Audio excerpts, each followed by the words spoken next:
Shalom. This is Pastor Gilbert again from One New Man Asia. I'm bringing you the final episode in my series, uh, Brother, Don't Turn Away. As I've mentioned before, I'm recording this series because today there's a lot of teachings going on telling Christians that we should not support Israel. And this has caused many that to turn away from Israel. Some well-known names, people like Tucker Carlson and Candace Owens, they have even said bad things, terrible things about Christians who support Israel. So this series is meant to refute some of the teachings that they use. So in this final episode, I want to go to some of the New Testament teachings that people use to try to convince Christians not to engage with Jewish people who do not believe in Yeshua. Okay, they will point first of all to Galatians 3:7-9. And that says that those who are of faith are descendants of Abraham. And if you use the New King James, it says only those who are of faith are uh, descendants of Abraham. But if you go back to the original Greek, the word only is not there. That was added in. Okay, so Paul, in this case, the detractors, what they are saying is, well, it is only the believing portion of Israel that are really the descendants of Israel, of Abraham. So we should not have anything to do with non-believers. Okay, but read it in its context. Paul never said anything about non-believing Israel being excluded.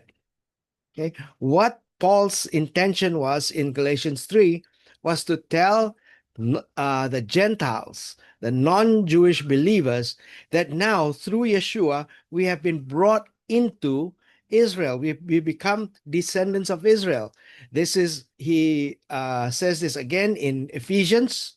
In Ephesians chapter 2, he says that we have been brought into the commonwealth of Israel. So Paul never intended for this to be an exclusive or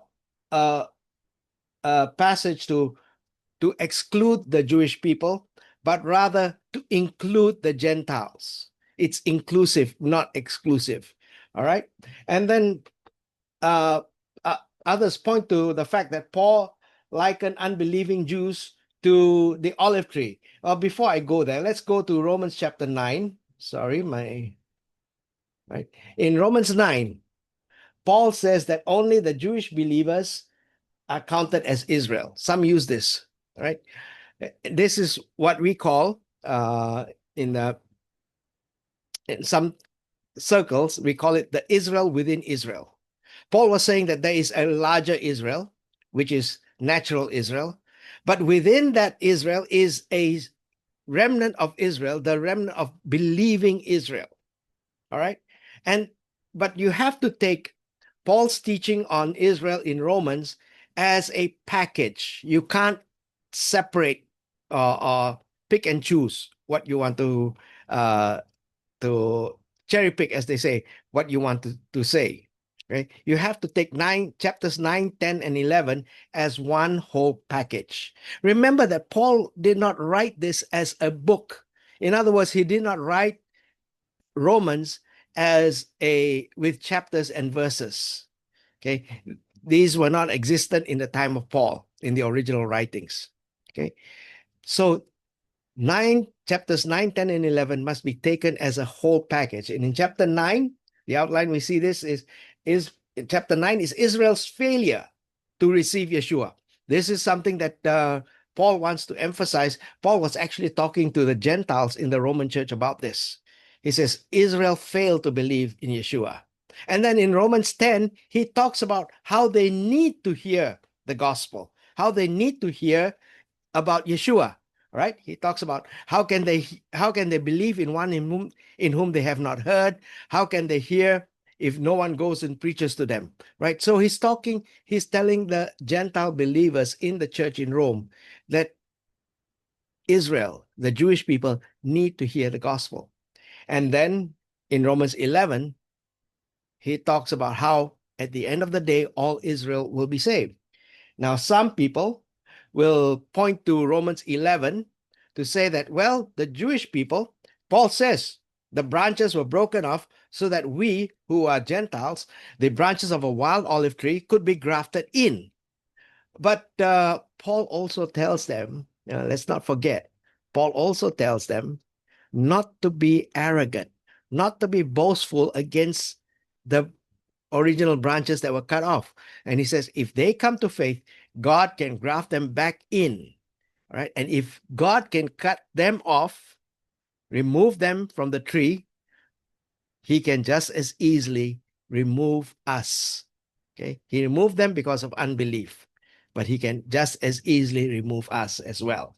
And in Romans 11, twice, Paul says that they are not finished. Right? Romans 11:1, he says, I say then, has God cast away his people? Certainly not.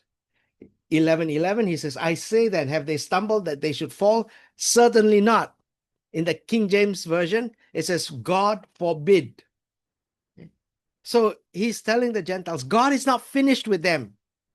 Okay? Don't write them off and don't be proud against them. You see, all this teaching that we see that is coming out today is part of the enemy's work to separate Jews from the church from Israel. This is really a diabolical plan. Okay? What Paul is saying here in Romans 11 is that Israel's rejection of Messiah is only temporary. That Israel was blinded so that we Gentiles could be brought into the kingdom. And when God deems that the time has come, in the fullness of time, as Paul says, and in the fullness of the Gentiles, then God's going to work upon Israel again. And he has already begun this work. Okay. So we should take heed to Paul's admonition. Don't become proud. Don't become haughty. Don't denigrate the Jewish people. All right. He tells the believers that even though the Jewish religious leaders persecute the church, right? This is Romans 11:27-29. Even though they are persecuting you, they are still loved by God. Okay. He says that for the sake of the gospel, they are your enemies. But for the sake of the patriarchs, for the sake of the fathers, they are loved. Right? So, in other words, God still loves the religious Jews who are persecuting the church. And then he says, for the gifts and the calling of God are irrevocable. So, God does not take away their calling to be witnesses to all the earth. Right? And our duty is to provoke them to jealousy. Paul says so in Romans 11:11. Okay. And he says 11:12, he says, now if the Gentiles were enriched because the people of Israel turned down God's offer of salvation, think how much greater blessing the world will share when they finally accept it. Right? This is the New Living Translation. It says, as